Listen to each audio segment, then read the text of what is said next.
அதற்கு பிறகு இன்று வரைக்கும் Guinness book of world record என்று அடுத்த பரிமாண வளர்ச்சியை நோக்கி கின்னஸ் சாதனை படைத்துக் கொண்டே போகிறது.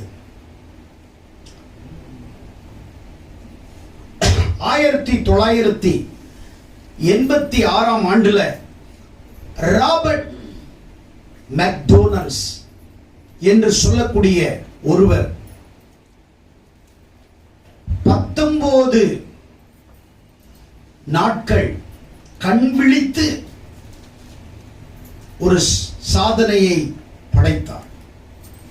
19 நாட்கள், கிட்டத்தட்ட 453 மணி நேரம் 40 வினாடிகள் ஒரு பெரிய சாதனையை உலகத்தில்